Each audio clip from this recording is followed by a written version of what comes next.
Bueno, muy buenas tardes a todos. Muchas gracias por su presencia.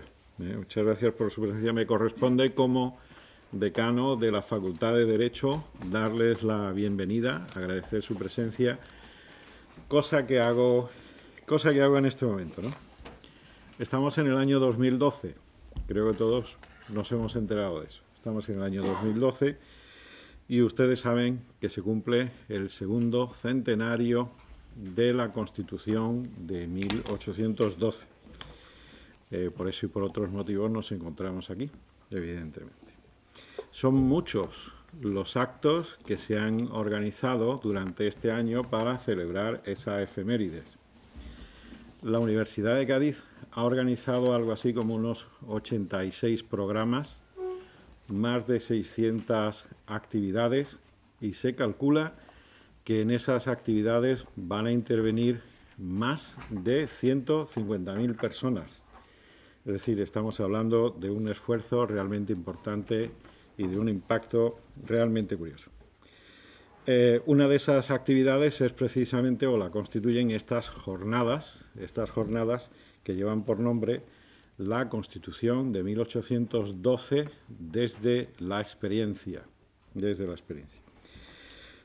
creo que ha hecho muy bien la Universidad de Cádiz en elegir el tema, en establecer este tipo de actividad en esta jornada.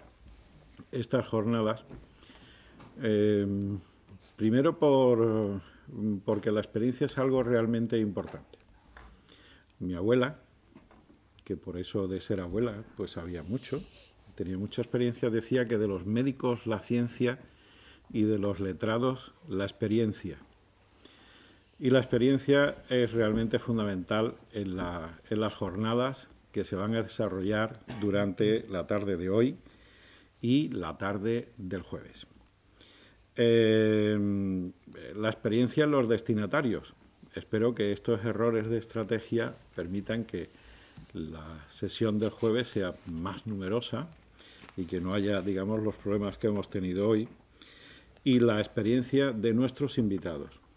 Yo no me voy a extender excesivamente, bueno, ni excesivamente, voy a extender muy poco en presentarles a cada uno de los invitados, porque supongo que serán presentados por otras personas que van a ocupar este lugar con bastante más autoridad que la mía. El pretender hacer un elogio o el pretender hacer un resumen del currículum o de los currículas de cada uno de los intervinientes en esta jornada sería una auténtica osadía por mi parte, porque son de tal calibre, de tal calidad, que realmente lo mejor que hago es callarme y decir que son personas realmente extraordinarias.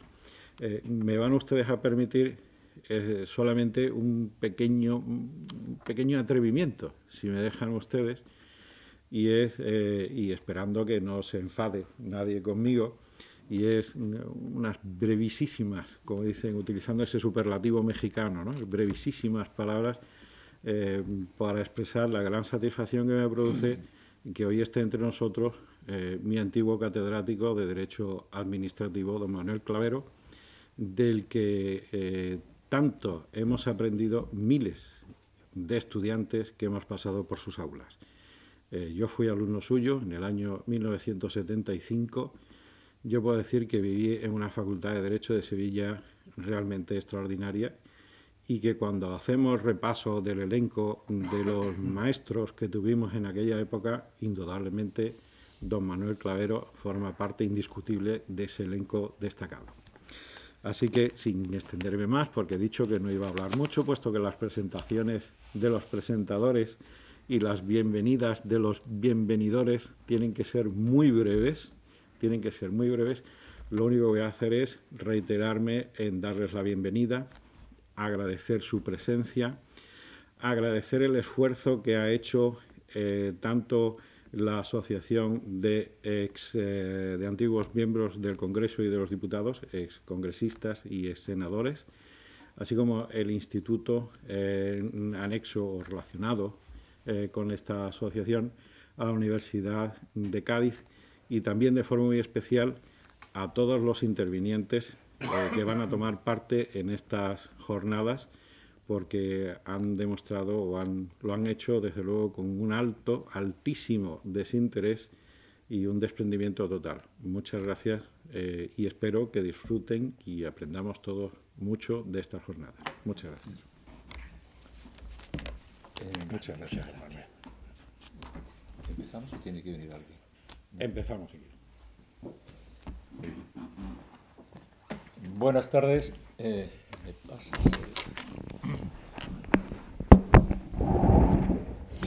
En primer lugar, gracias por su presencia y su paciencia, porque nos hemos despistado en la búsqueda y captura de este edificio. ¿Verdad, Manuel? Pero bueno, al fin estamos aquí. Gracias, decano, por tus amables palabras y gracias al vicerrector y al representante del vicerrectorado por la labor extraordinaria que han hecho para que hoy podamos estar aquí algunos de los representantes de los antiguos, de los ex parlamentarios, en nuestro caso exdiputados del Congreso, testigos también de aquel periodo fecundo y extraordinario que fue la transición política que alumbró un nuevo sistema político en España. Gracias a todos, muy sinceras. En nombre tanto mío personal como en nombre de toda la asociación y del Instituto para la Democracia y la Ciudadanía.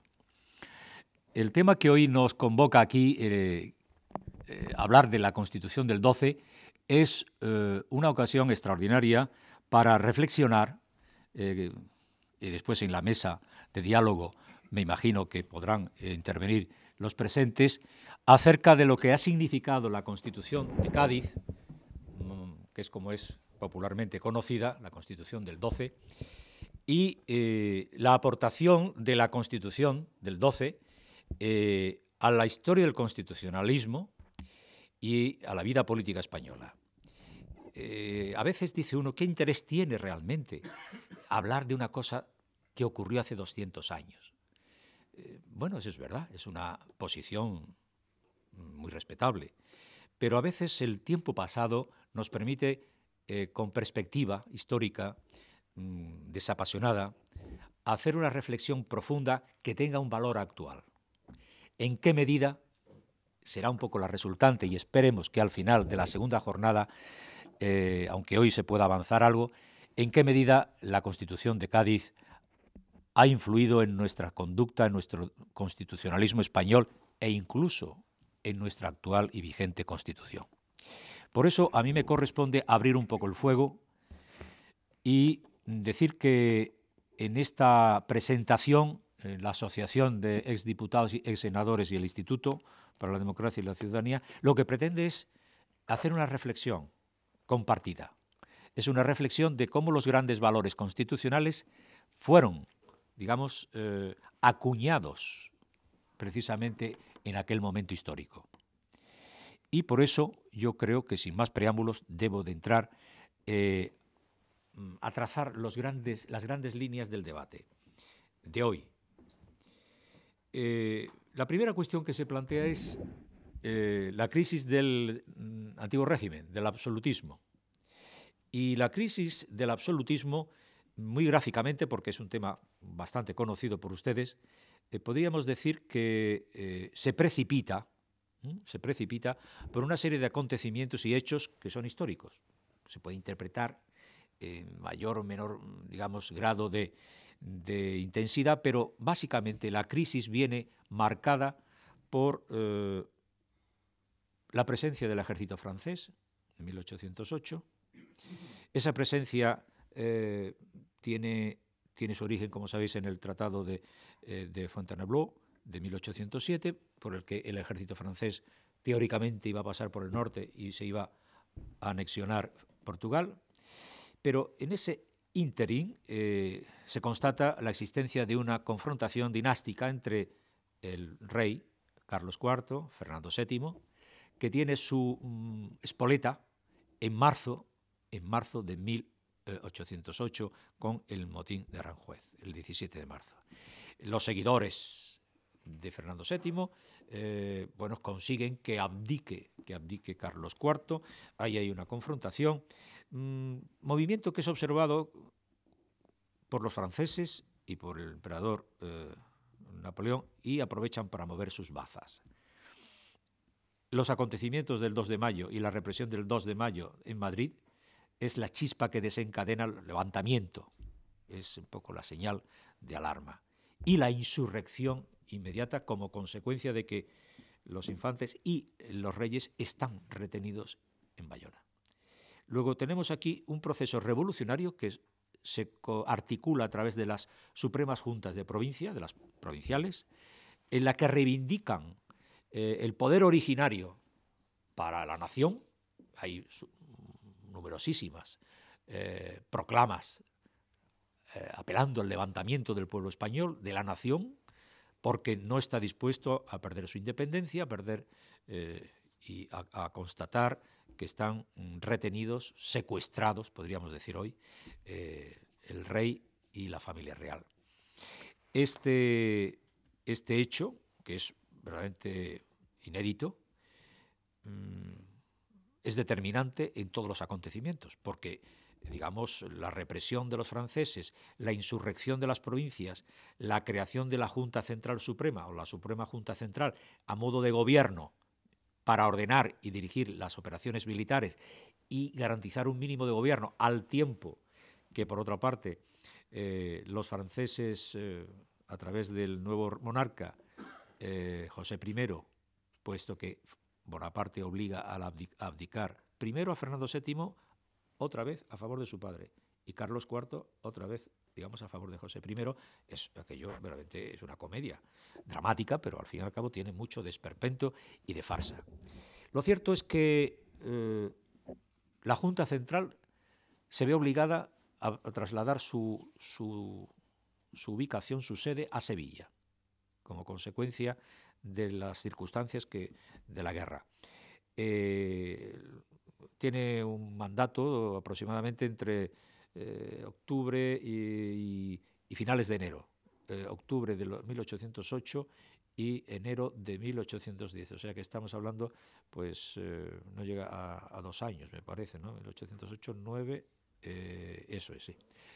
Ahí hay un periodo en el que se crean una serie de comisiones, de grupos de trabajo, entre los cuales está la gran figura de Jovellanos, y Jovellanos, que no va a participar porque se marcha de Cádiz, no va a participar en las Cortes, sí que consigue que la Junta Central de Gobierno, de Suprema Junta Central, firme la convocatoria de las Cortes.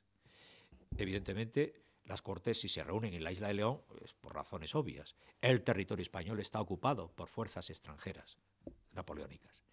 Y evidentemente es verdaderamente impresionante ver cómo la resistencia psicológica y moral de aquellas personas que se van refugiando progresivamente hasta llegar a San Fernando, a la isla de León, realmente el 24 de septiembre de 1810 tiene lugar la apertura de las Cortes.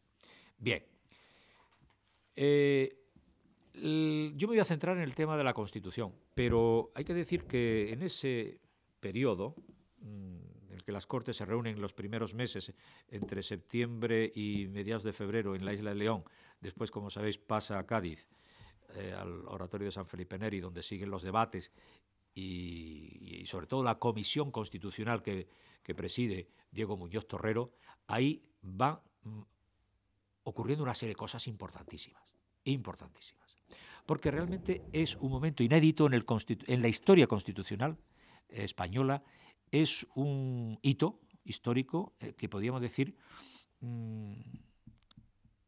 se pasa a una página histórica totalmente nueva.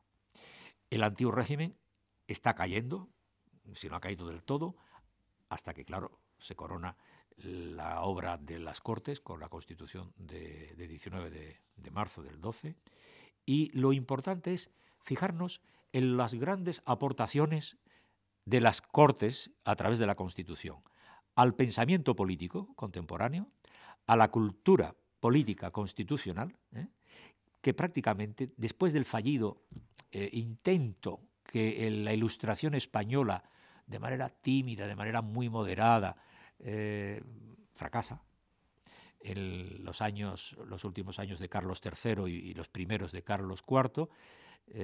Bien, hay que constatar la importancia, el interés que tiene la obra de Cádiz.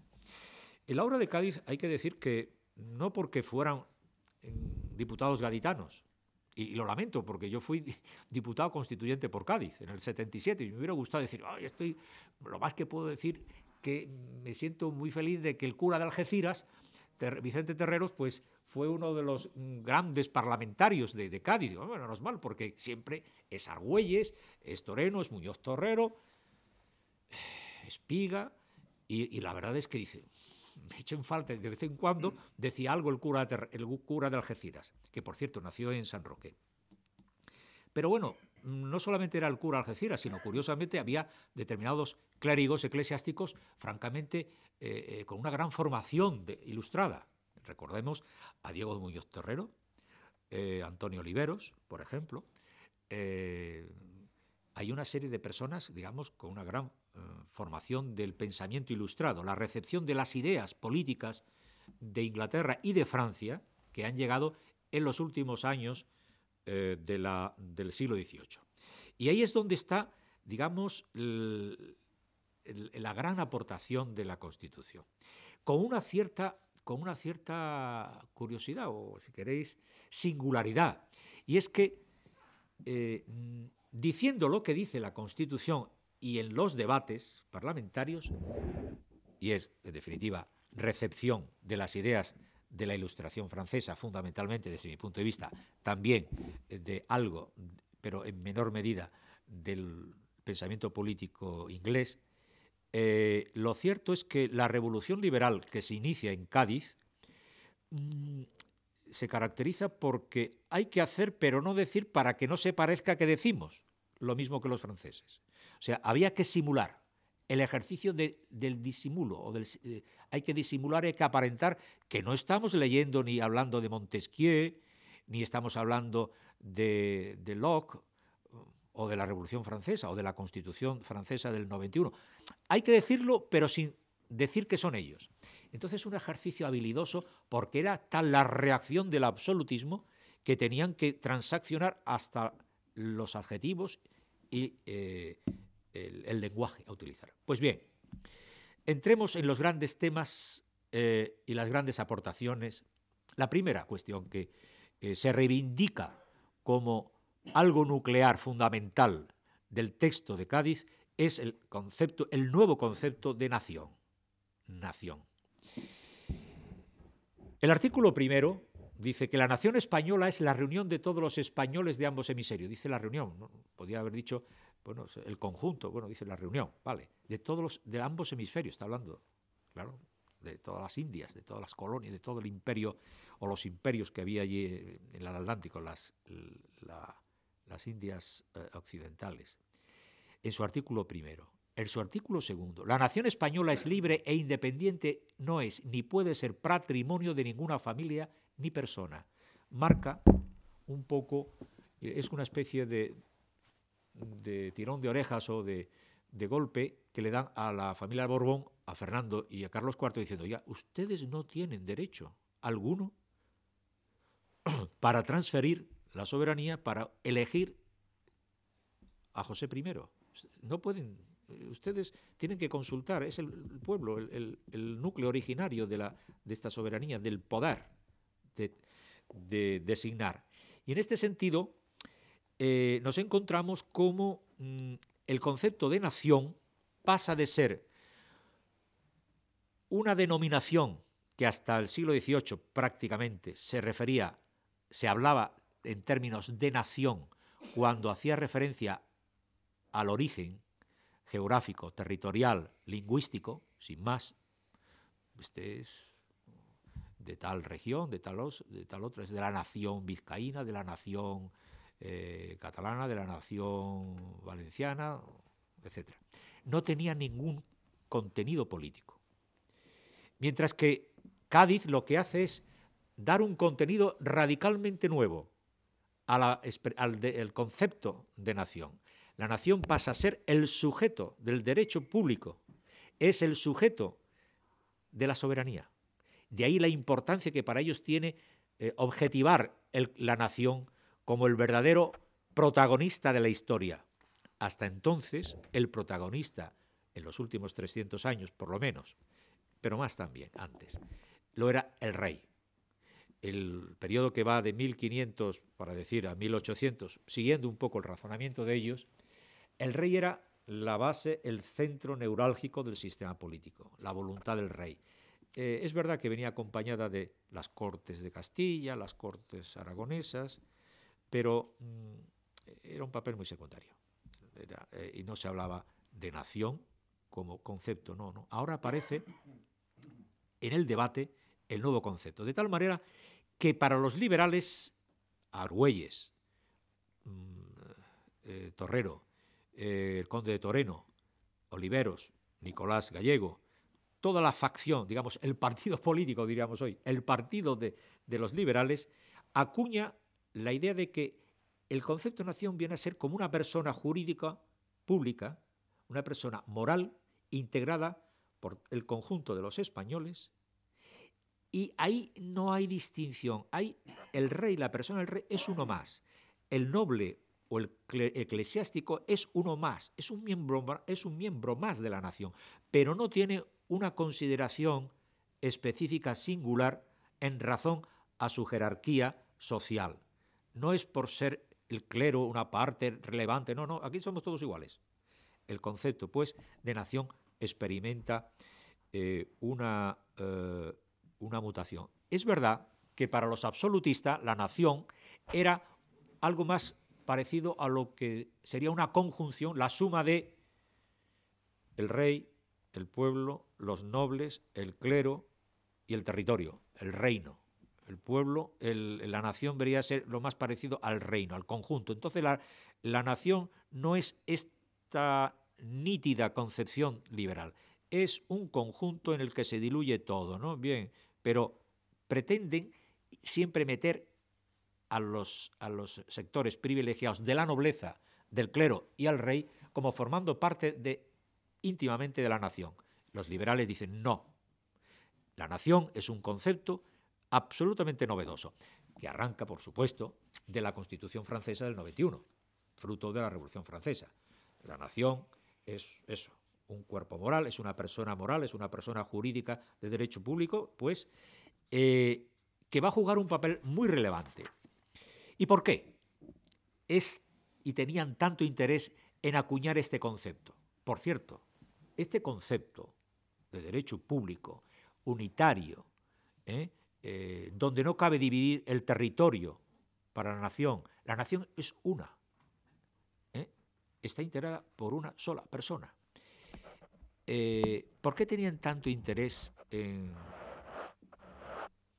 cada uno dar una interpretación distinta? Pues muy fácil. Lo vemos hoy. Entonces quizá no lo vean tan fácil, pero lo cierto, cuando se dice que la soberanía, que es el poder supremo, ha de radicar en un titular, ¿quién es el titular del poder supremo y de la soberanía? Es que si es la nación en el sentido de los liberales, ahí hay unas consecuencias políticas, como después veremos. Si la soberanía es de la nación en el sentido de los absolutistas, eso tiene otra partida. Era exclusiva de la nación, en el sentido estricto sensu. Luego, si la soberanía, como dice el artículo 3º, reside, es la Constitución, esencialmente en la nación y por lo mismo pertenece a la nación exclusivamente, a ella le pertenece el derecho de establecer sus leyes fundamentales, a la nación.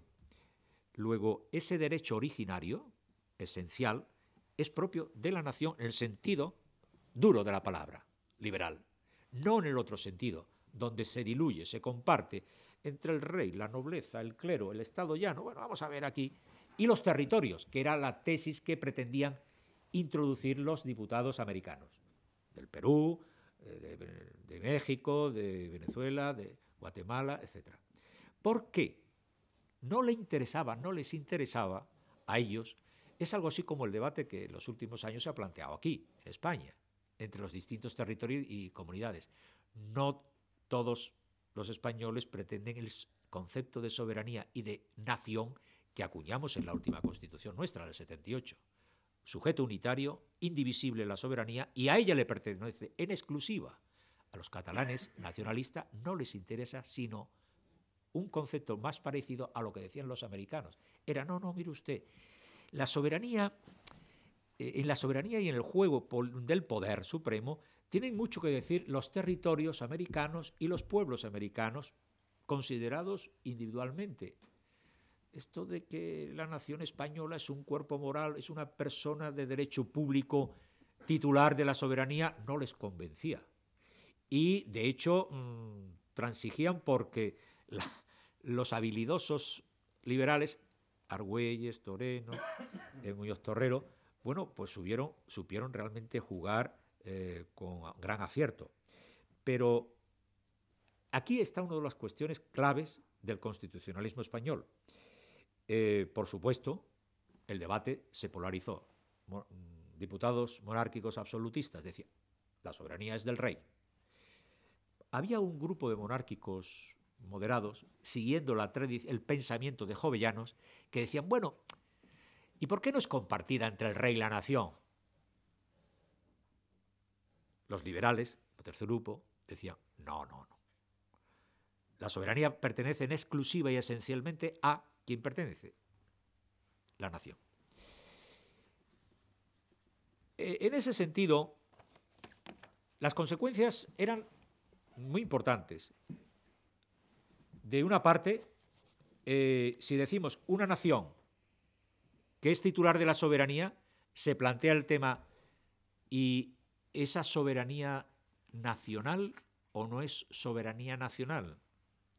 Porque la soberanía nacional tiene unas connotaciones importantes. Por ejemplo, es la que está en vigor en nuestra Constitución actual. Hay una influencia clarísima, desde mi punto de vista, con la Constitución del 12. La soberanía nacional corresponde al primer concepto liberal de la nación, que es una influencia de la Constitución francesa del 1791. Y esa Constitución francesa, fijaros lo que dice, la soberanía es una, indivisible, inalienable e imprescriptible, pertenece a la nación. Ninguna sección del pueblo ni ningún individuo puede atribuirse su ejercicio. Lo dice incluso más claro que la Constitución del 12 nuestra.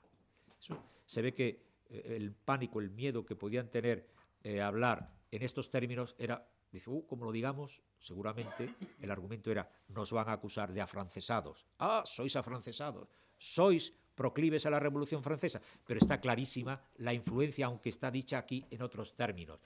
Pero es así, es así. No puede un territorio pretender reivindicar su parte alícuota de la soberanía territorial ni poblacional. No, es que yo tengo 3 millones de peruanos. Pues no. Usted en ese momento, le decían los liberales, probablemente no tuvieron cintura, porque el problema allí era muy serio. De hecho, se desencadenó al poco tiempo el proceso de la independencia de los Estados americanos. Pero el debate doctrinal era este. Por otra parte, la soberanía nacional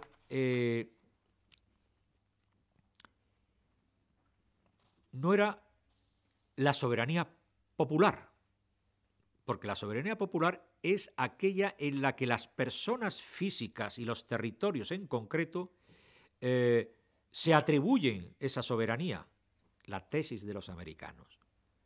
Hoy podríamos decir la tesis de los nacionalistas vascos y catalanes. Podríamos decir en un juego de paralelismo. Curioso, porque este fue un debate de hace 200 años.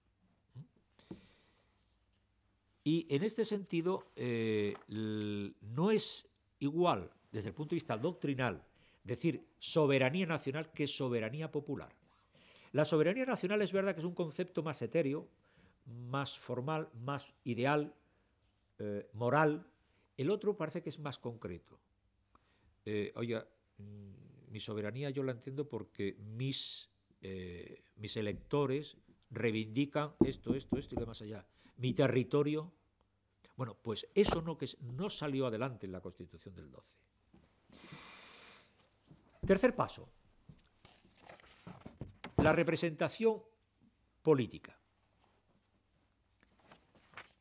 La representación política, dice el artículo 27, las Cortes son la reunión de todos los diputados que representan a la nación nombrados por los ciudadanos en la forma que se dirá. Y el artículo siguiente, el artículo 28, la base para la representación nacional es la misma en ambos hemisferios. Pero aquí hay una cosa interesante en lo que se llama el discurso preliminar, un poco como el preámbulo. Antes del articulado, la Constitución del 12 tiene el discurso preliminar, escrita por varias manos, aunque se le atribuye a uno de los más importantes, a Agustín Argüelles, pero ahí parece que participaron varios liberales. Dice, la Comisión ha llamado a los españoles a representar a la nación, por eso hablo de la representación política, sin distinción de clases ni estados. Los nobles y los eclesiásticos de todas las jerarquías pueden ser elegidos, pero ojo, dice, en igualdad de derecho con todos los españoles. Aquí no hay privilegios. Aquí no hay privilegios. ¿Por qué decimos que no hay privilegios? Porque la representación política que era conocida en el antiguo régimen, el absolutismo, era las Cortes están divididas por brazos, por estamentos. La nobleza, el clero y el Estado llano. Algunos escritos, los plebeyos. El Estado llano, que normalmente eran representantes de algunas ciudades. Cada uno tiene un voto ponderado igual, un tercio.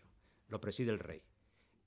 Esto no es el concepto de representación política moderna. Esto no es el concepto de representación política que acuña el pensamiento, el nuevo pensamiento político liberal frente al antiguo régimen, que era una representación por estamentos. Los nobles se representaban a sí mismos, los eclesiásticos elegían a quienes eran obispos, arzobispos, y los otros eran a través de las ciudades. No, aquí hay un concepto de ciudadanía. Introducen la representación política, posteriormente, ciudadanos y españoles. En este caso hablan todavía de españoles. Pero dice, llama a la representación política a todos los españoles, sin distinción de clase, jerarquía o nivel de riqueza, están llamados a representar la nación, porque la nación, siendo titular de la soberanía, es un concepto invisible, es un concepto moral, es un concepto de derecho formal, de derecho público. Pero, ¿cómo se materializa? ¿Cómo la nación va a dictar leyes? A través de los representantes políticos. De ahí la importancia que tiene la representación, digamos, nacional. La representación nacional. Y esto trae sus consecuencias. En primer lugar, se instituye una única asamblea frente a la tesis que pretendían los monárquicos absolutistas y moderados de que hubiera una segunda cámara para la nobleza y el clero y después para el Estado llano, algo así, y lo decían claramente, igual al modelo inglés, la Cámara de los Lores y la Cámara de los Comunes, el Estado llano y la nobleza. Se intentó por parte de los monárquicos más decididos, pero salieron triunfantes las tesis de más auténticas liberales, la de Argüelles, etc., donde una sola cámara, siguiendo el modelo francés, la Asamblea Nacional. La Asamblea Nacional fue la que nos dio el horizonte a seguir. Y era una nación que se representa en una sola cámara por los representantes elegidos, que tienen una representación nacional. Ahora bien, si ya descarta la representación de doble cámara, por otra parte, quedan excluidos los privilegios políticos en razón a tu jerarquía o tu rango. De otra parte, la representación nacional, y aquí hay una quiebra de la coherencia de la Constitución del 12, una quiebra desde el punto de vista fáctico, de la realidad, no desde el punto de vista formal, porque dice que la nación será representada, es una representación nacional que ejercerán o será asumida por los ciudadanos. Hoy oímos nosotros el concepto de ciudadanos, de ciudadanía, para nosotros está claro. somos todos ciudadanos, pero estamos hablando de hace 200 años. El concepto de ciudadanía tenía otra connotación, tenía otra valoración política. Pero, ¿en qué consistía? Pues lo que para nosotros es ciudadano, una valoración y una condición, mejor dicho, que afecta a la totalidad de los españoles, sin excepción, sin ser objeto de discriminación. En la Constitución del 12 se distingue entre ciudadanos y españoles.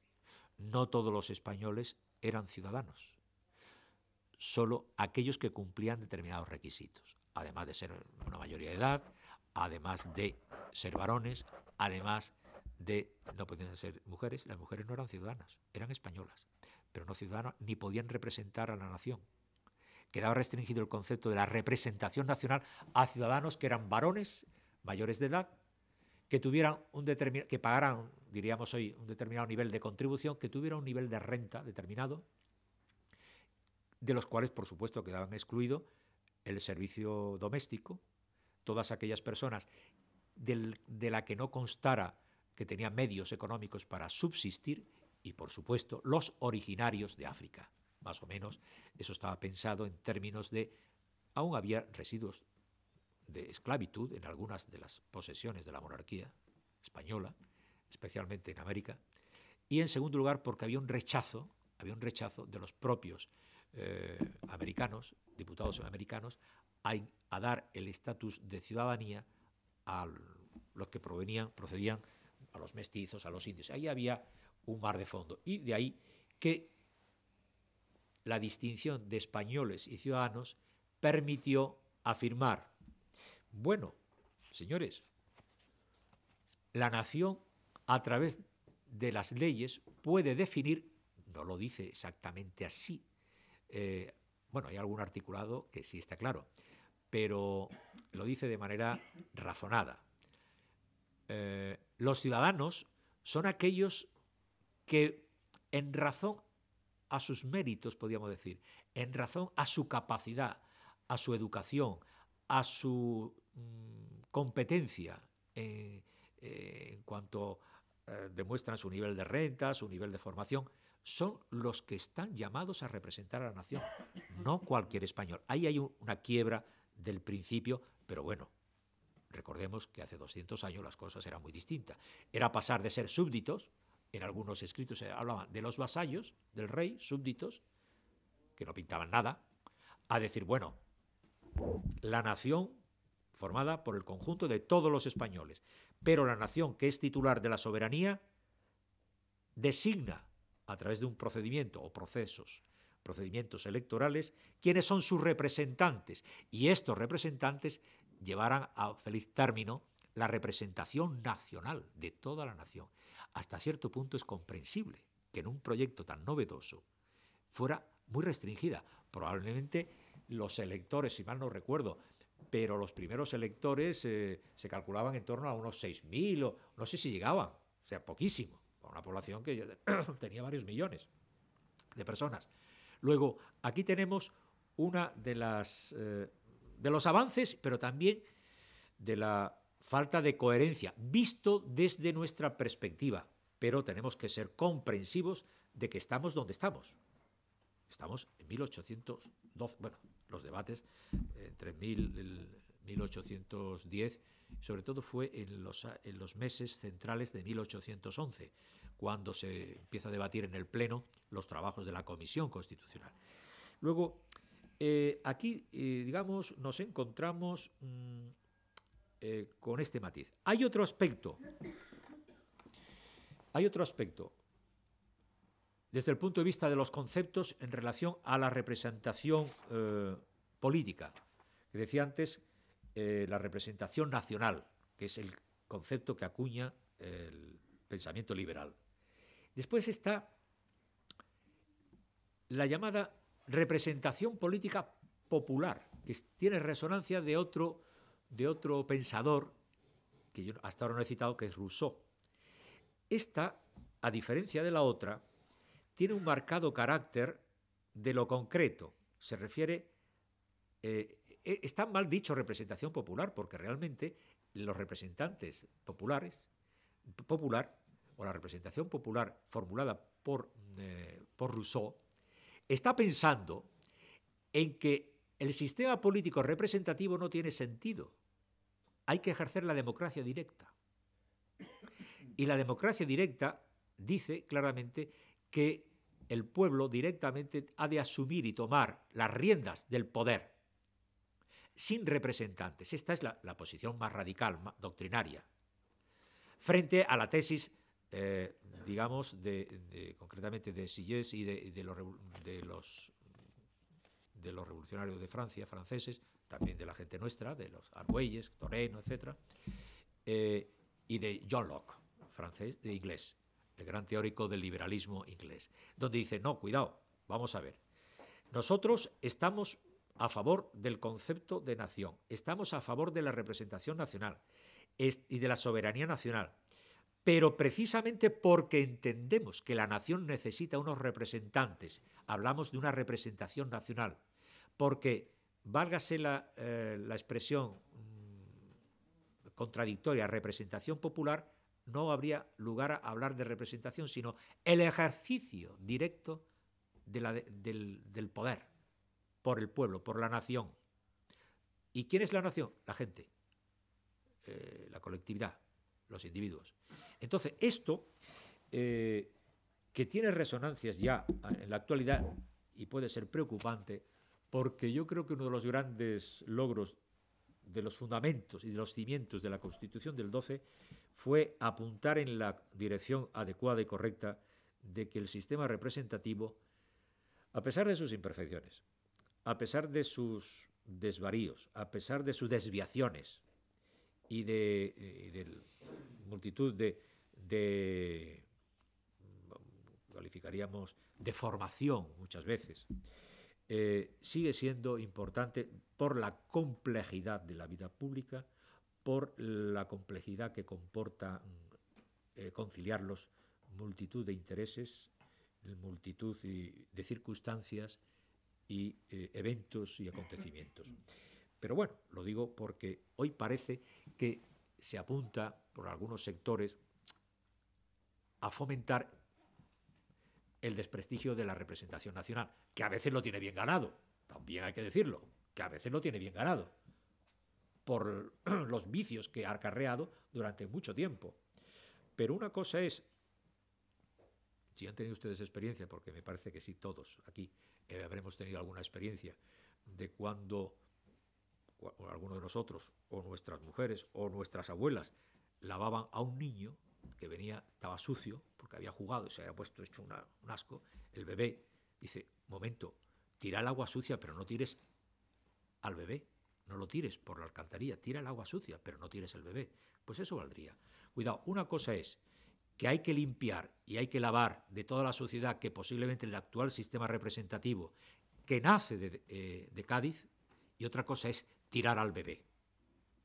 Tiremos el agua, que falta bastante jabón, y si es jabón lagarto, mejor, con estropajo, pero cuidado con tirar al bebé por la cañería. Bien, aquí está de alguna manera la raíz de los debates en estas grandes cuestiones que he apuntado para que podamos después debatirlo en la mesa de debate, de diálogo. Yo con esto, Manuel, voy a ir concluyendo y te voy a dejar paso, o bien, si nuestro decano lo prefiere, hacemos un pequeño alto, no sé. Bueno, yo todavía no he concluido. Me vas a conceder unos 5 minutos más. Recapitulando, la Constitución del 12 marca un momento histórico fundacional del constitucionalismo español. No es todo maravillas, pero en términos relativos fue extraordinario. La Constitución del 12 inaugura una nueva etapa, una nueva página histórica en España, desde el punto de vista político, y lo más que se puede decir es que fue lamentable y triste a corto plazo el final de quienes defendieron aquellas bases de la Revolución Liberal dieron una solidez y cimiento y fundamentos a una monarquía constitucional en la que, ojo, no se prescindía, que eso ya entrará, supongo, un poco nuestro ponente y profesor Manuel Clavero, pero lo cierto es que de pasar un monarca absoluto a una monarquía constitucional en la que ejerce el poder ejecutivo, como ahora veremos. Yo solamente voy a dejarlo apuntado, pero la Constitución de Cádiz ya dice, señores, y esto es otra de las grandes aportaciones que él espero que desarrolle, nos encontramos con que el poder no es un poder absoluto totum revolutum, no. El poder se disecciona en poder ejecutivo, o sea, legislativo, ejecutivo y judicial. Y después vendrá ya el desarrollo que nos haga Manuel Clavero. Esto también completó la gran obra de los constituyentes. Dotaron a España de un armazón, de una estructura política que, aunque tristemente duró los escasos meses que llegó que volvió al poder Fernando VII, no obstante su influencia ha sido muy relevante en la historia del constitucionalismo, a lo largo de todo, porque la Constitución del 37 tiene una influencia notable, en algunos aspectos se separa. La Constitución liberal también del 69 tiene una impronta muy importante de la Constitución del 12. La Constitución del 78 tiene, a mi modo de ver también, ya nos lo expondrán el próximo jueves, en la vigente y actual Constitución. Es verdad que de las otras llamadas constituciones moderadas, conservadoras, la del 45, la del 76, bueno, efectivamente no fueron ya tan relevante esa influencia. Pero ha dejado su impronta, su huella, y yo creo que podemos estar muy satisfechos de que aquellos hombres, en unas circunstancias excepcionales, como decían, mientras las gaditanas de las balas de los cañones de los franceses se hacían tirabuzones, aquellos hombres estaban debatiendo con un alto nivel cuestiones fundamentales del pensamiento político. La paradoja es que muchas veces nos ha parecido que había más de sainete en aquello, pero aquello fue verdaderamente una obra de titanes, una obra de personas, incluso con la sinceridad que se pronunciaban muchos de los monárquicos absolutistas, hay que reconocerles que eran sinceros consigo mismos. Afortunadamente sus tesis no prosperaron en la Constitución, pero ellos fueron los absolutistas los que firmaron el Manifiesto de los Persas, que era una llamada a la involución y una invitación directa a un golpe de Estado, que fue lo que hizo Fernando VII, el deseado. Se equivocaron los historiadores. Es curioso. Ha sido probablemente una de las figuras regias españolas en la historia de los últimos, pues no sé, 500 años por lo menos, más querida, por eso le llamaron el deseado. Es curioso cómo el victimismo, como fue secuestrado por su torpeza, porque lo que fue es a conspirar contra su padre, a que le ratificara en el poder Napoleón, su eminencia el emperador. Y el otro, que era más listo que el tonto de Fernando VII, digo, no, majo, esto es para mí. Y en vez, la dinastía Borbón es francesa. ¿Y por qué no la dinastía Napoleón? Quito y pongo. De ahí que el nombre de, en vez del deseado, sea el indeseable. Afortunadamente, hoy han pasado ya 200 años. Aprendamos lo positivo que nos ofrece la Constitución del 12 y agradecer a la Universidad de Cádiz que nos haya permitido empezar esta primera conferencia sobre esta Constitución querida. No sé, Manuel, si quieres, seguimos o hacemos un... ¿Entraste a tú? Yo por mi parte seguiría. Pues adelante. Y hacemos el paréntesis, un pequeño descanso antes de la mesa.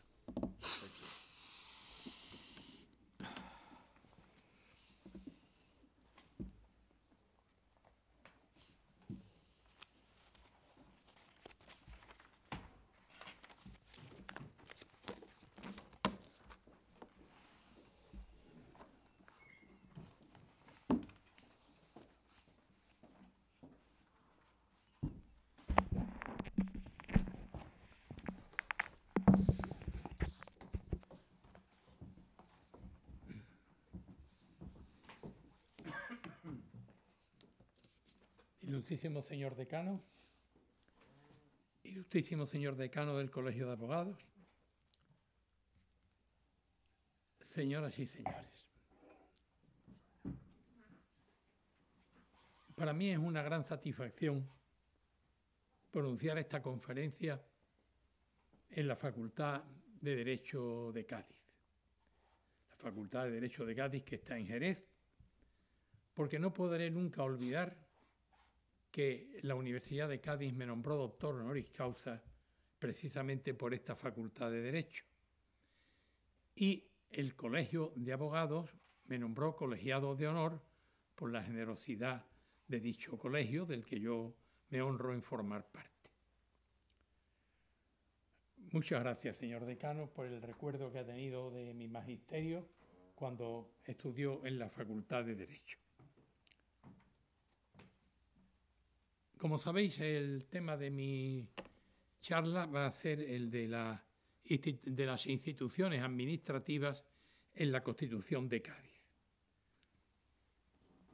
Pero antes recordaré, lo ha dicho mi predecesor, cómo las Cortes se constituyeron en la isla de León el 24 de septiembre de 1810, con un enorme esfuerzo como supuso transformar un teatro en parlamento, en Cortes, y donde supuso el gran esfuerzo de encontrar alojamiento cuando no había grandes hoteles, sino posadas, a la cantidad de diputados que formaron parte de aquellas Cortes. ¿Y sabéis cómo se resolvió aquel tema? Pues se resolvió cediendo los ciudadanos de la isla del León sus casas para que pudieran alojarse los parlamentarios.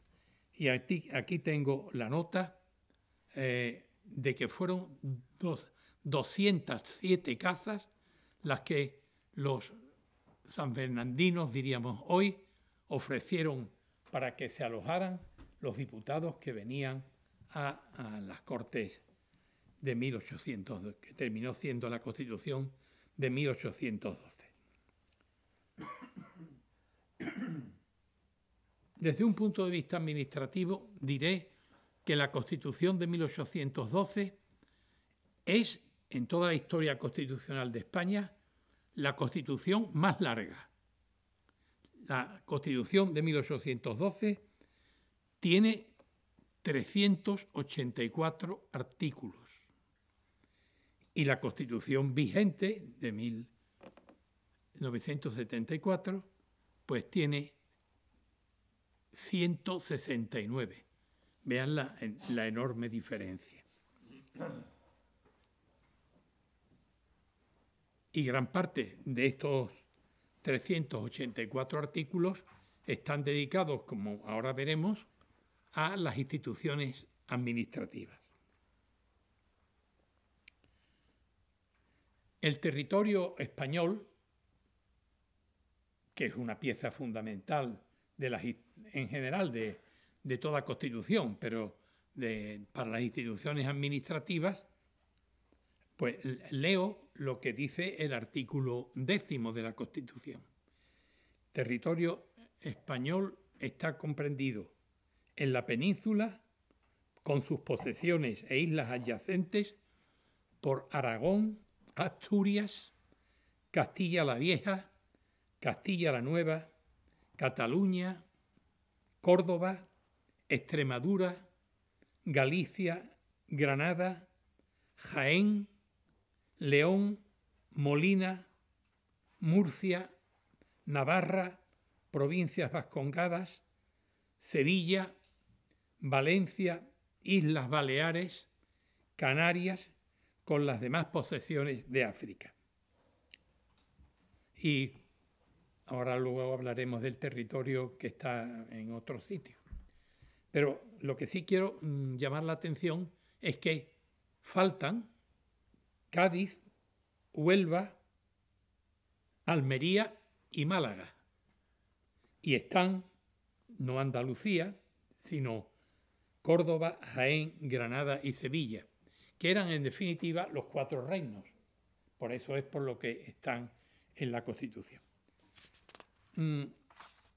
Pero entonces, por eso se ha dicho con razón que en España era un territorio donde no se ponía el sol, pues en América septentrional estaba Nueva España, con la Nueva Galicia, península del Yucatán, Guatemala, provincias internas de Oriente, provincias externas de Occidente, isla de Cuba, con las dos Floridas, parte española de Santo Domingo, Puerto Rico, con las demás adyacentes a estas, y el continente en uno y otro mar. En América Meridional, la Nueva Granada, Venezuela, el Perú, Chile, provincia de Río Plata e islas adyacentes en el mar Pacífico y en el Atlántico. Y en Asia, islas Filipinas y las que dependen de su gobierno. La división del territorio interno, interno y externo, del territorio español, podríamos decir, era inadecuada. Y precisamente el artículo 11 de la Constitución de Cádiz, como es sabido, dice: se hará una división del territorio español por una ley constitucional luego que las circunstancias políticas de la nación lo permitan. No lo permitieron, aunque hubo algunos intentos anteriores, hasta el 30 de noviembre de 1833, cuando Javier de Burgos, granadino, dividió el territorio español en 49 provincias que se han mantenido a lo largo de la historia, salvo una división de las Islas Canarias dividida en dos. Pues bien, como he sido invitado y requerido para que hablara de un aspecto administrativo y político tan importante como es la división del poder, que precisamente frente al absolutismo de que todos los poderes están en el rey, en el monarca, la Constitución de Cádiz tuvo el mérito indiscutible de establecer en los artículos 13, 14, 15, 16 y 17 la división entre el poder legislativo, el poder ejecutivo y el poder judicial. La potestad de hacer las leyes, dice la Constitución, reside en las Cortes con el rey. Es decir, hay aquí ya una presencia del rey que quizás no sea muy liberal, porque el rey sanciona y promulga, pero no elabora las leyes. La potestad de ejecutar las leyes reside en el rey, de ejecutar. Y la potestad judicial en las causas civiles y penales, criminales, le corresponden a los tribunales establecidos por la ley. Pues bien, dedicándome a lo que es propio de lo administrativo, de las instituciones administrativas, diré que ese poder ejecutivo, que digo corresponde al rey, pero el rey a través de, pudiéramos decir, sus ministros, aunque recibieran el nombre de secretarios de Estado y del despacho, era el nombre que tenía, y fueron 7. Secretario de Estado, secretario de la Gobernación en la península e isla adyacente, secretario de Gobernación de Ultramar, secretario de Gracia y Justicia, secretario de Hacienda, secretario de Guerra y secretario de Marina. Pues bien, junto a este, pudiéramos decir, gobierno del día a día, existía, desde el punto de vista administrativo, un órgano muy importante que, por cierto, quiero decir que en un premio que otorga con motivo de la Constitución de Cádiz el Ayuntamiento, y que formo parte de ese jurado, el trabajo que todavía no hemos fallado, presentado, se llama precisamente el Consejo de Estado, que figura en la Constitución de Cádiz como pieza fundamental del Poder Ejecutivo. El Consejo de Estado está formado por 4 eclesiásticos, 2 de ellos obispos, 4 grandes de España y el resto nombrados a propuesta de las Cortes por el rey, entre personas que se hayan caracterizado por sus grandes servicios a la nación. 12 tenían que haber nacido en ultramar.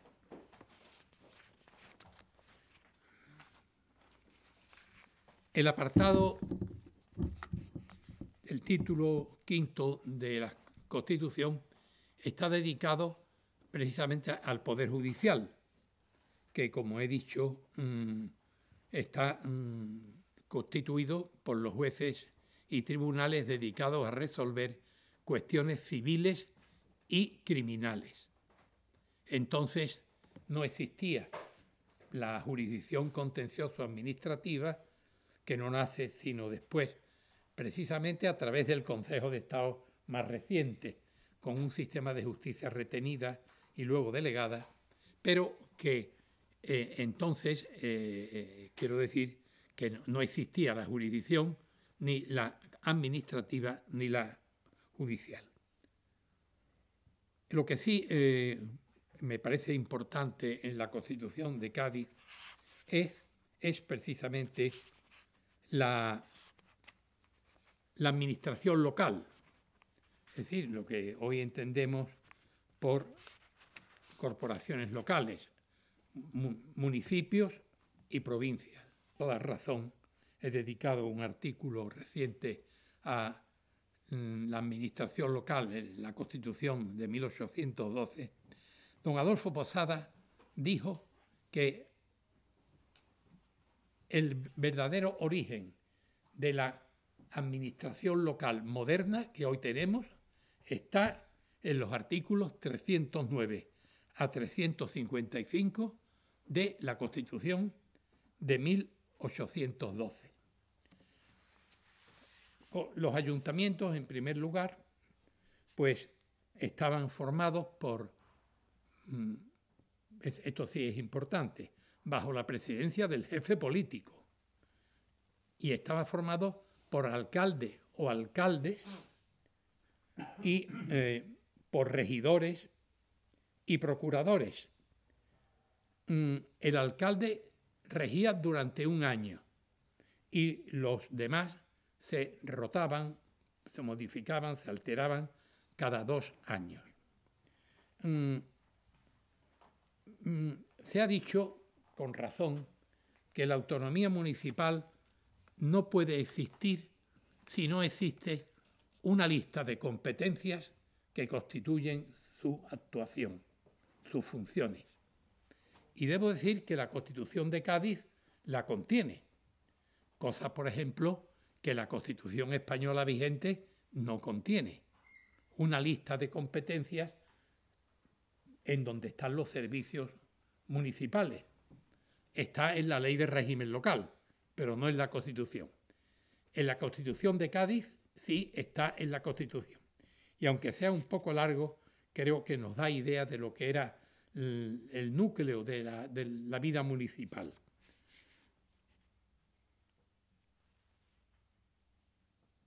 El artículo 321 establece, como digo, las competencias de los ayuntamientos.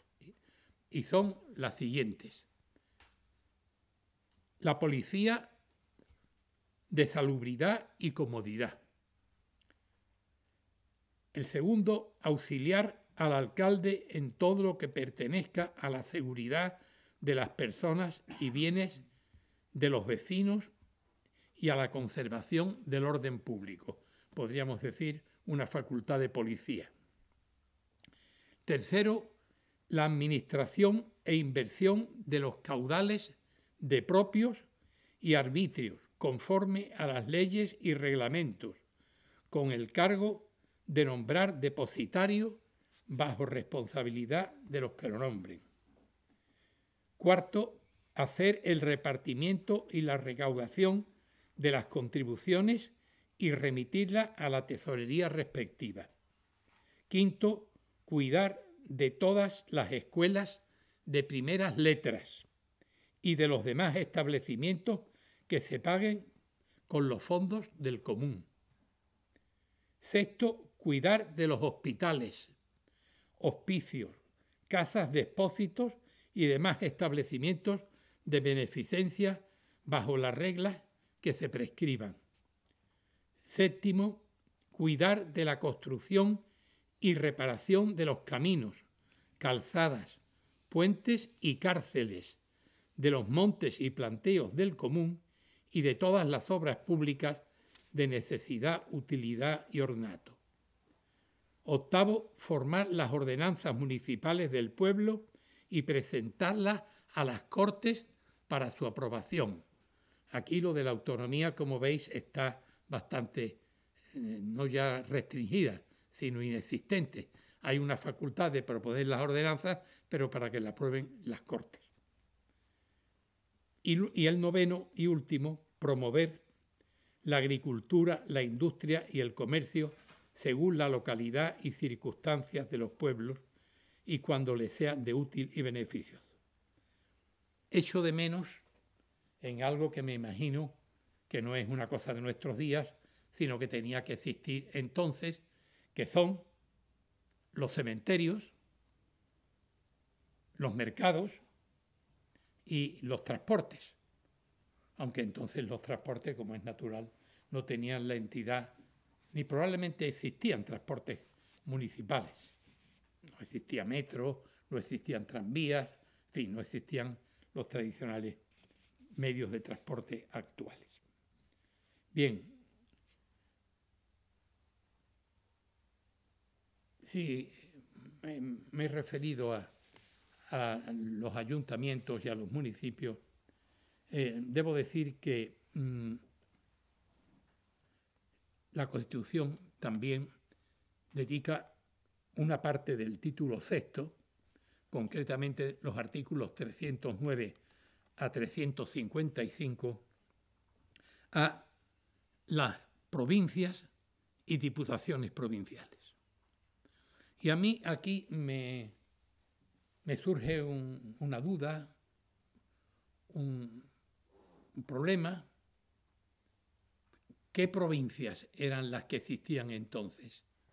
Porque las provincias actuales son las que, como he dicho antes, estableció Javier de Burgos en 1833.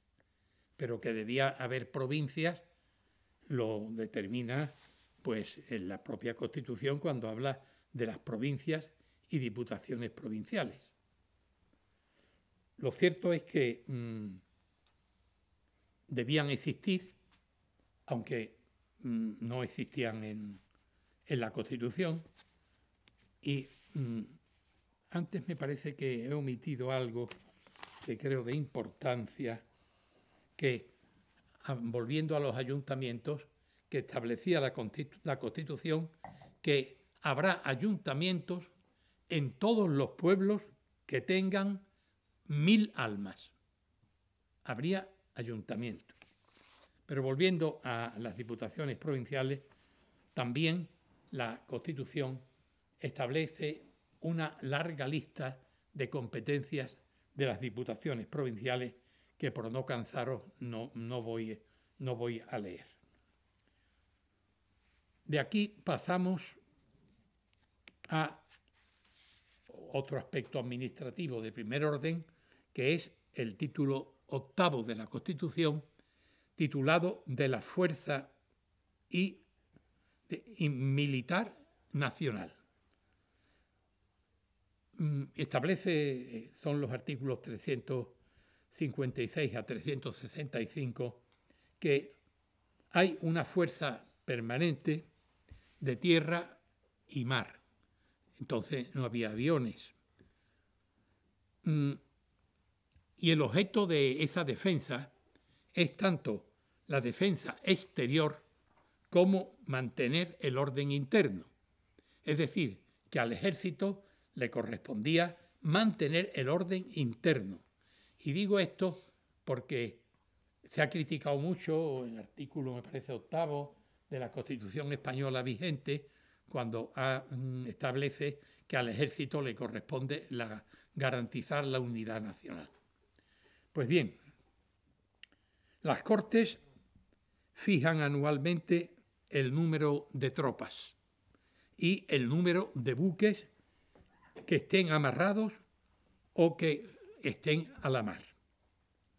Habrá escuelas militares para la enseñanza de las diferentes armas, del ejército y de la armada. El servicio militar, hoy veníamos comentándolo, el servicio militar es obligatorio, según la Constitución de 1812. Sabéis que entre nosotros, y muy recientemente, en el gobierno de Aznar, se ha suprimido el servicio militar obligatorio.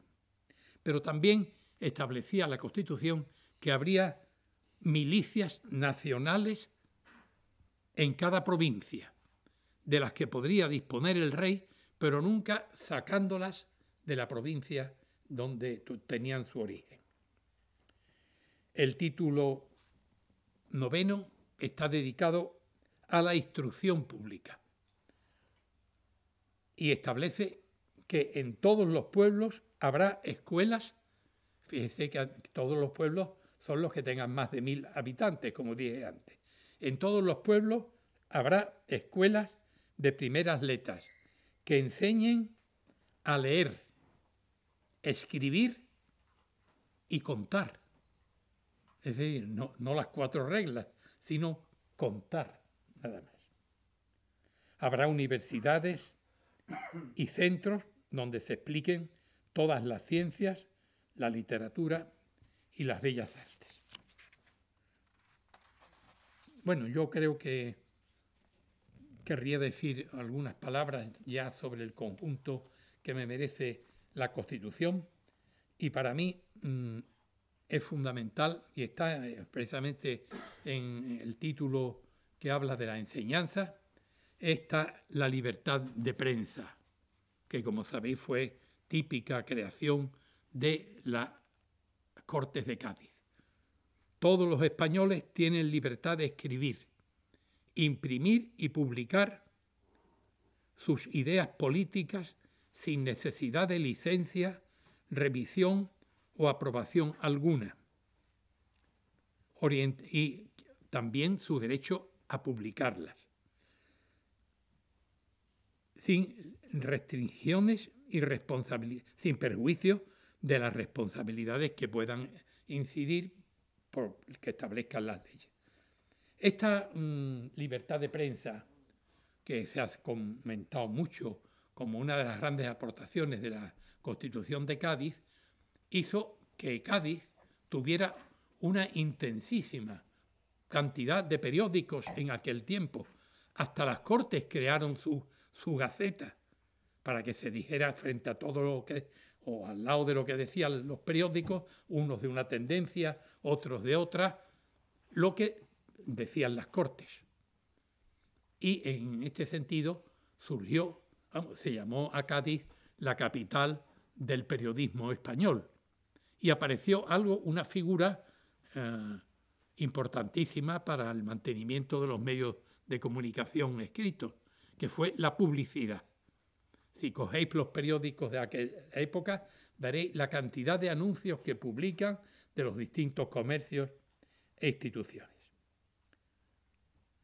Creo que otra gran aportación fue la supresión de la Inquisición, que todavía quedaban restos de la Inquisición, y que curiosamente cuando volvió Napoleón, de las cosas primeras que hizo fue ir al tribunal de la Inquisición, donde se estaban juzgando a determinadas personas que habían incidido en cuestiones de penadas por la Inquisición. Sin embargo, hay dos cosas fundamentales con las que no comparto la Constitución, que son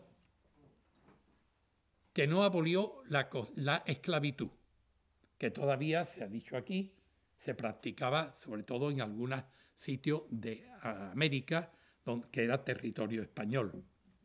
Y el segundo concepto, que me parece también con el que no estoy de acuerdo, no porque no sea católico, sino por el concepto de la libertad religiosa que establece la Constitución de Cádiz. El artículo 12.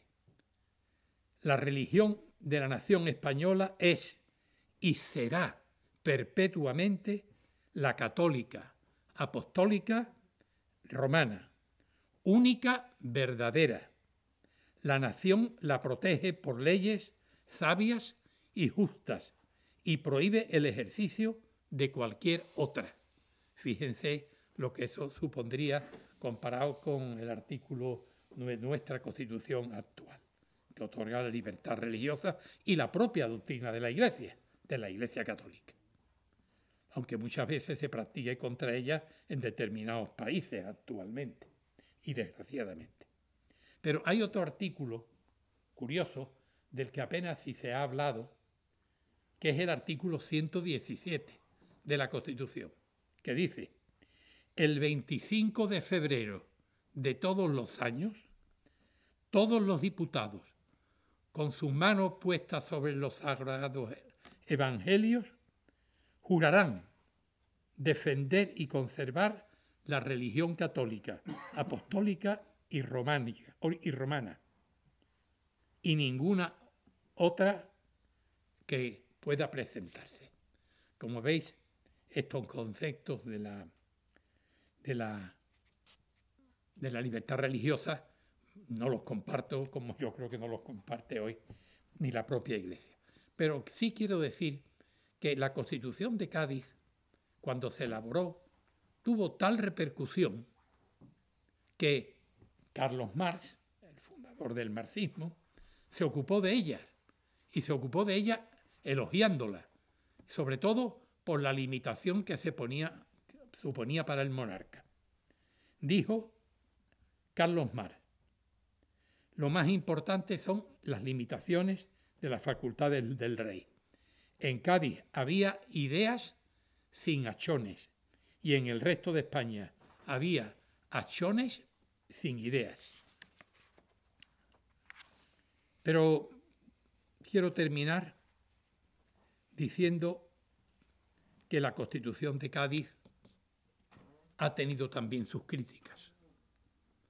Las tuvo entonces, cuando se elaboró, y las ha tenido hoy, como voy resumidamente a decir. Entonces la criticó Blanco White, que dijo que tenía defectos muy esenciales. Pienso que para él serían estos de la religión a los que he aludido. Pero cuando se aprobó, Blanco White dijo: me alegro de que exista la Constitución. Es mejor que un pueblo tenga una Constitución que no la tenga. Y me alegra la satisfacción que veo en el pueblo cuando se ha aprobado la Constitución de Cádiz. Y este mismo año, el historiador Manuel Moreno Alonso acaba de publicar un libro del año 2011 que se titula La Constitución de Cádiz, una mirada crítica, y critica justamente a la Constitución. Y Jorge de Esteban, que es hoy un prohombre del diario Mundo, catedrático de Derecho Constitucional, titula un artículo con la Constitución de Cádiz, el éxito de un fracaso. Y dice, el éxito es porque triunfó gracias a no haberse aplicado, porque si se hubiera aplicado, habrían salido a la superficie sus numerosos defectos. Fíjense Pues bien, yo junto a todo esto quiero hacer un gran elogio de la Constitución de 1812, porque hay que ver, como se ha dicho aquí esta tarde por mi compañero Jerónimo, que hay que pensar en las circunstancias en que se hizo esa Constitución. Hay que pensar desde dónde tuvieron que venir los distintos miembros que formaron las Cortes.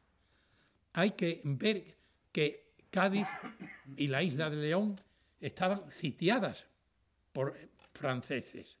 Hay que ver que el rey, al que la Constitución quería establecer como rey y estableció como rey, estaba prácticamente abdicado en Bayona. Y en esas circunstancias yo creo que hacer una Constitución tiene un mérito enorme porque realmente aportó muchas ideas que hoy en otras constituciones están todavía vigentes. Nada más y muchas gracias.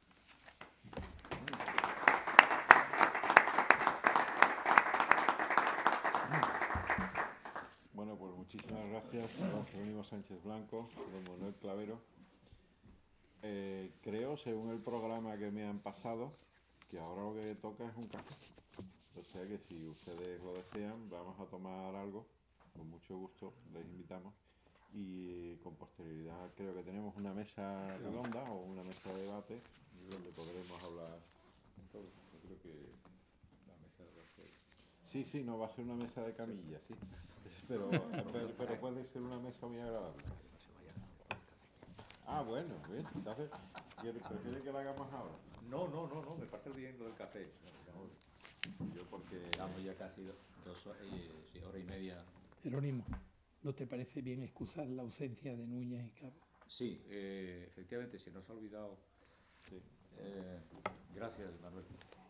Efectivamente, me veo obligado y gracias por recordarlo, a presentar excusas en nombre de la Asociación de Antiguos Parlamentarios por la ausencia esta tarde de Manuel Núñez Encabo, que es vicepresidente de la asociación. Esta mañana me llamó a las 8 de la mañana, habíamos hablado ya de que venía y cómo debía venir y tal, y me dice, oye, mira, tengo un problema muy gordo, y es que habían ingresado anoche a su madre en un hospital gravísima, y le digo al médico, mira, le quedan horas, y entonces el hombre pues quedó como petrificado, ¿no? Y yo no tuve tampoco, evidentemente, fuerza moral para decirle, oye, haz un esfuerzo, lo he entendido y yo quiero hacer extensivo esta petición. Me pidió que os presentara sus disculpas y yo también, en nombre de la asociación, por esta circunstancia mayor, de fuerza mayor. Él tenía como encomendado el tema de los poderes del Estado, la división de poderes. Bueno, yo creo que nuestro querido Manuel Clavero ya ha hecho una exposición, pero podemos en el debate entrar en aquellos aspectos que consideréis oportunos, ¿no? Tanto de lo que hemos podido hablar como de aquellas cosas que no se han hablado, siempre que tengan relación con lo que era el tema de hoy. No olvidemos que el día 24 continúan las jornadas con temas complementarios, ¿no? Como el tema de los ciudadanos, los derechos y libertades, la influencia, aunque hemos dicho alguna cosita, la influencia de la Constitución del 12 en la del 78 y también una exposición sobre la crisis financiera de la monarquía absoluta y las circunstancias económicas que atravesaron los 12añistas en plena guerra de independencia, con una situación caótica económica, pero sobre todo con un problema que, bueno, curiosamente parece que nos recuerda algo, una deuda pública por las nubes. Parece que tiene eso resonancias actuales, ¿no? Voy a decir una cosa, si mal no recuerdo, la cifra que barajó el que fue entonces secretario de Estado de Hacienda informó a las Cortes era una deuda que representaba, si mal no recuerdo, el 600%, o sea, casi 10 veces más la que representa actualmente del Producto Interior Bruto. Ya sabéis que actualmente la deuda pública española, la pública, no, la privada es mucho mayor, pero la deuda pública de España en aquel entonces, en 1810, cuando informa el secretario de Estado de Hacienda, se calculaba el 600% del Producto Interior Bruto de aquel entonces. Hoy está en torno, no llega todavía, bueno, está llegando al 70% del Producto Interior Bruto, la deuda pública. Ya sabéis que son dos conceptos distintos, el déficit público y la deuda pública. Entonces, de eso se hablará, y sobre todo como también la Constitución de Cádiz apuntaló y promovió un nuevo horizonte, un nuevo marco financiero, y de alguna manera podemos decir sin lugar a dudas que sentó las bases de la reforma fiscal. No pudo llevarse a cabo, porque bueno, aquello no prosperó, pero de todo eso el día 24. No obstante, en la mesa de hoy podemos hablar, si os parece, sobre los temas que hoy hemos expuesto. Así que muchas gracias por vuestra presencia y reiterar nuestras disculpas en nombre de la asociación por la ausencia de Manuel Núñez Encabo. Este Manuel Núñez Encabo, recordaréis en vuestra memoria una fecha triste, lúgubre, del 23 de febrero. Él era el diputado que se había levantado en el momento de la investidura para votar sí o no acerca de la investidura de Leopoldo Calvo Sotelo. Y fue en ese instante, cuando él está pronunciando la palabra, cuando entra el teniente coronel Tejero. Yo le digo, Manolo, hijo, vas a pasar a la posteridad con una noticia bastante luctuosa, menos mal que quedó en eso, porque podía haber ido a mayores, ¿no? En fin, volvemos dentro de 15 minutos, ¿no? 15 minutillos.